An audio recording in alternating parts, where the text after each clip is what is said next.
13번 문제 시작하겠습니다. 다음에서 설명하는 가치는 인간 존엄성, 자유, 평등, 인권 등 시대와 장소를 불문하고 모든 인간에게 보장되어야 하는 기본적 가치. 자, 이것을 설명하는 것은 1번 쾌락적 가치, 2번 보편적 가치, 3번 물질적 가치, 4번 수단적 가치. 자, 이것에 알맞은 것 모든 인간에게 보장되어야 합니다. 자, 요걸 뭐라 그러냐면 보편성이라고 말합니다. 모두 다 똑같이 기본적으로 인간의 존엄성 어느 시대, 어느 나라, 어떤 상황에서라도 인간은 존엄하고 자유로워야 하며 평등한 대우를 받아야 하고 인권을 보장받아야 합니다. 자, 이것을 보편 가치라고 말을 해요. 4번에 보시면 수단적 가치가 있죠. 자, 수단적 가치는 뭘 말하는 거냐면 목적이 어떤 것을 이루기 위한 중간의 가치를 말해요. 쉽게 말하면 돈을 예로 들어 볼게요.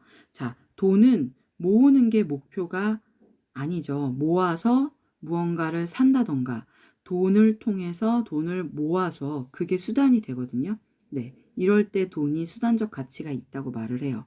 이 돈을 이용하여 어떤 것을 이룰 때 집을 산다거나 차를 산다거나 여행을 간다거나 할 때 돈이 있어야만 가능하죠. 그래서 돈은 수단적 가치로 이용하는 거죠. 돈을 그냥 쌓아서 모아놓기만 하는 게 목적은 아니잖아요. 그래서 이럴 때 수단적 가치를 말합니다. 자, 13번에 해당하는 가치는 보편적 가치, 언제나 존중되어야 하는 가치를 말하고 있습니다. 14번, 다음에서 설명하는 인간의 특성은, 자, 인간은 신체적으로 불리한 조건을 타고났기 때문에 이를 극복하기 위하여 비행기, 자동차 등을 만들어 사용하고 있다. 자, 이것은 무엇일까요? 1번 도구적 존재, 2번 종교적 존재, 3번 정치적 존재, 4번 윤리적 존재. 자, 불리한 조건을 타고났기 때문에 이것을 극복하기 위하여 여러 가지 것들을 만들어 사용한다. 자, 이것에 알맞은 특성은 도구를 이용할 줄 안다. 이렇게 말하죠. 그래서 14번은 1번 도구적 존재입니다. 15번 도덕적으로 자율적인 인간이 되기 위한 노력으로 적절하지 않은 것은 1번 다른 사람의 강요나 협박에 따라 행동한다. 2번 옳은 행동을 실천할 수 있는 의지를 기른다. 3번 이성적 판단에 따라 자신의 욕구를 조절한다. 4번 자신의 잘못을 솔직하게 인정하고 책임진다. 자, 자율적인 인간이 되기 위해 적절하지 않은 것은 1번이죠. 다른 사람의 강요나 협박에 따라 행동을 하는 건 잘못된 거죠. 15번은 1번. 16번 밑줄 친 부분의 인생관은, 자, 비가 오면 우산 장수아들이 돈을 잘 벌 것이고 해가 뜨면 부채 장수아들이 돈을 잘 벌 거야. 나쁘게 생각하지 말고 좋게 생각해야지. 자, 이것에 알맞은 인생관은 1번 비관적 인생관, 2번 소모적 인생관, 3번 의존적 인생관, 4번 긍정적 인생관. 자, 알맞은 것은 4번 맞아요. 4번 긍정적 인생관을 갖고 있죠. 나쁘게 생각하지 말고 좋게 생각해야지. 네. 다음 17번 문제. 기억에 들어갈 말로 가장 적절한 것은 기억. 법을 어기는 행동을 해서는 안 된다. 사실 판단. 무임승차를 하는 것은 법을 어기는 행동이다. 도덕 판단. 무임승차를 해서는 안 된다. 자, 이것에 알맞은 기억에 들어갈 말은 1번 진로 선택. 2번 가치 전도. 3번 도덕 원리. 4번 자아 실현. 자, 알맞은 것은 어느 것일까요? 네, 17번 답은 도덕 원리에 대한 설명입니다. 자, 도덕 원리는 말 그대로 사회 규범을 말해요. 저희 모든 집단이 함께 살 때 지켜야 할 도덕적인 원리가 있다. 자, 그것을 기본으로 서로에게 피해를 주지 않는 선에서 우리는 사회적인 규범을 만들어야 된다. 집단을 위해서 만들어지는 행동들이죠. 무임승차하지 말자. 이것도 법으로 결국엔 정해지죠. 이런 것을 도덕 원리라고 합니다. 자, 1번의 진로 선택은 말 그대로 내가 무슨 일을 할 것인가, 나에게 맞는 일은 무엇인가 라는 선택을 할 때 고민하는 거고요. 자, 2번 가치 전도라는 것은 철학 용어입니다.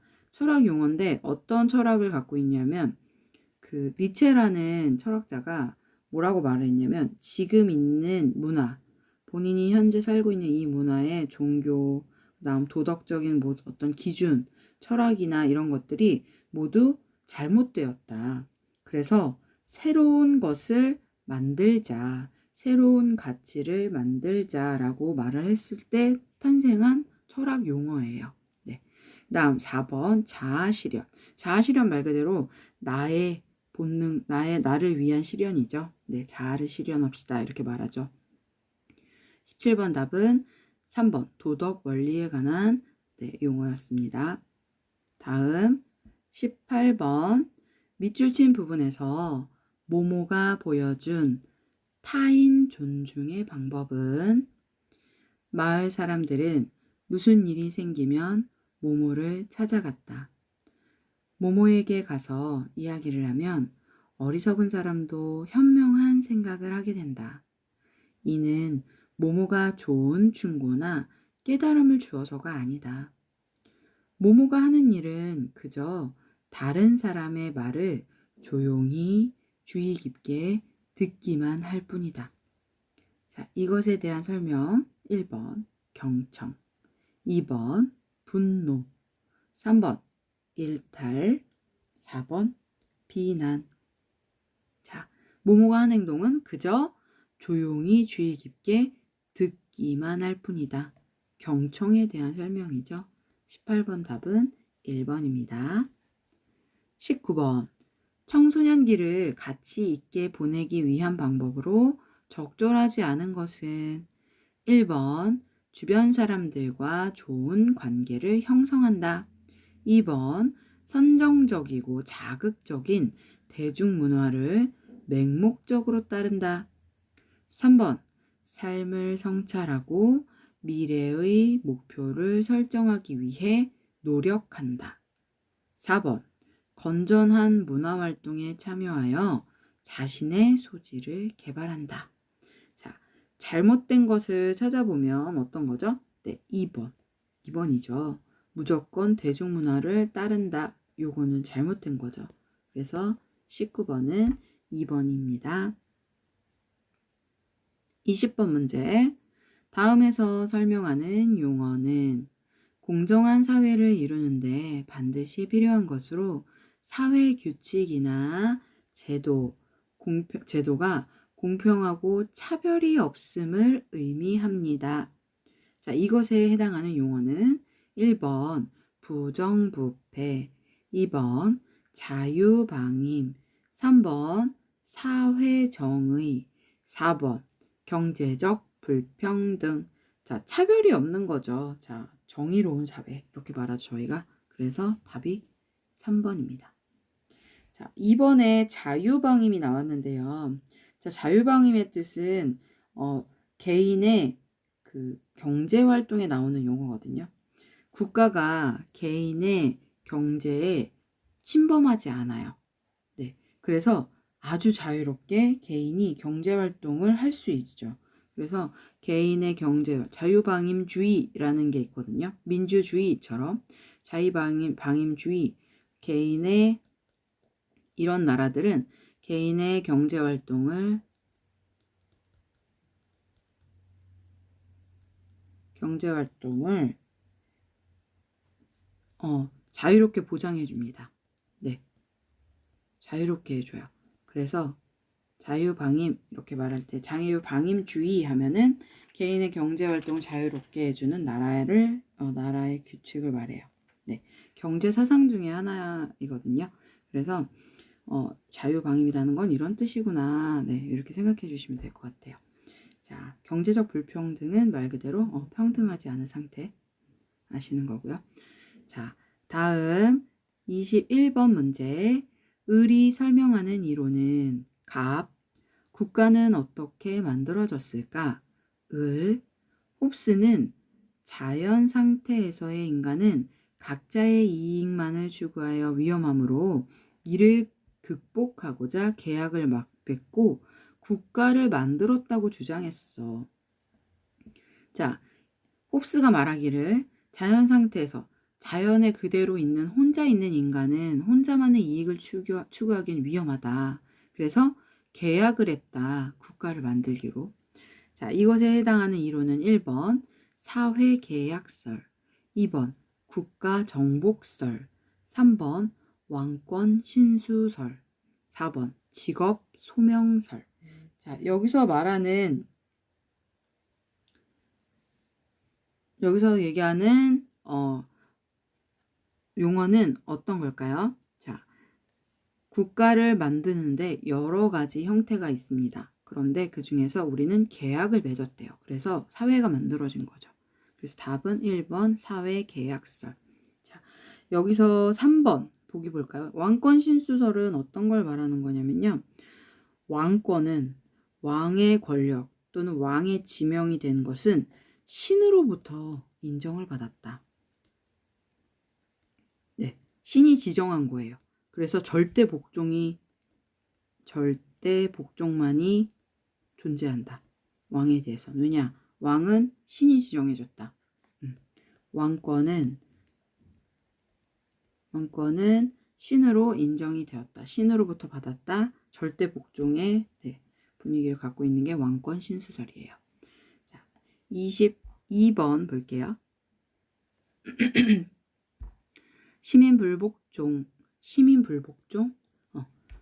시민불복종의 정당화 조건으로 가장 적절한 것은?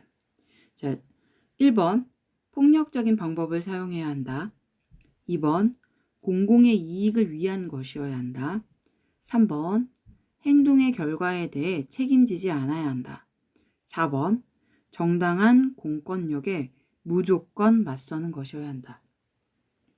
자, 지금 시민이 뭔가에 불복종이라는 거는 대항하고 있는 거거든요. 그런데 그게 정당화되어야 되는데, 자, 그러려면 정당하게 인정을 받으려면 어떻게 해야 되냐? 자, 어떤 모습이어야 되냐? 2번 공공의 이익을 위한 것이어야지 인정될 수 있다. 자, 예를 들어 볼게요. 예를 들어서 이런 거예요. 3.1운동 당시 3.1운동 저희 만세운동 했죠. 네, 이때 이것도 하나의 그 시민 불복종 운동이에요. 그런데 누구에 대해서? 일본에 대해서. 자, 3.1운동에서 일본에 대항했을 때 공공의 이익 맞죠. 개인의 이익이 아니라. 그 다음 미국이 식민지였을 때 미국 식민지 시절에는 영국에게 대항해서 본인들의 나라를 영국이구나. 아이고 잘못했다. 본인들의 나라에 대해서 목소리를 낸 거죠. 자, 그 다음 흑인이 처음부터 시민권이 있지 않았어요. 노예 생활을 했기 때문에. 자, 미국의 흑인은 자꾸 잘못 쓰네요. 시민권을 얻기까지 여러 번 시민 불복종 또는 대항해서 누구를? 미국을 상대로. 그래서 결국에 시민권을 얻게 됐죠. 자, 베트남 같은 경우에는 프랑스에 대해서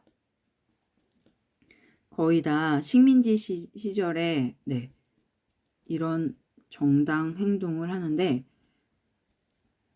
공공의 이익을 위한 것이죠. 네, 이것이 바로 시민불복종의 운동입니다. 다음 문제 볼게요. 자, 23번 바람직한 이성교제의 자세로 적절하지 않은 것은? 1번 상대방의 판단을 존중한다. 2번 상대방을 인격적으로 대우한다. 3번 이성에게 과도한 집착을 보인다. 4번 이성에게 기본적인 예의를 지킨다. 네, 잘못된 거 보이시죠? 3번. 과도한 집착은 위험하죠. 네, 23번 답은 3번입니다. 24번 용서의 필요성으로 적절하지 않은 것은 1번 마음의 평화를 얻을 수 있다. 2번 다른 사람과의 관계를 단절할 수 있다. 3번 갈등과 복수가 되풀이되는 것을 막을 수 있다. 4번 소통하고 화합하는 인간관계를 형성할 수 있다. 자, 24번의 답은 네, 단절되지 않죠. 용서는 오히려 화합의 장이죠. 24번 답은 2번입니다. 25번 다음에서 설명하는 이상적 인간상은 유교에서 제시하는 인간상이며 인의 예지의 본성을 잘 실현하는 사람이다. 유교에서 제시한대요. 자, 1번 소인, 2번 불타, 3번 보살, 4번 군자. 자, 유교, 종교 중에서 유교에 대해서 네, 인간상이죠. 유교에서 추구하는 인간상. 자, 어떤 걸까요? 네, 4번입니다. 4번 군자. 유교에서는 군자를 지향했죠. 자, 불타. 부처의 또 다른 부처와 같은 의미로 쓰이고요. 석가모니의 이름이라고 하네요. 네, 부처이면서 석가모니의 이름.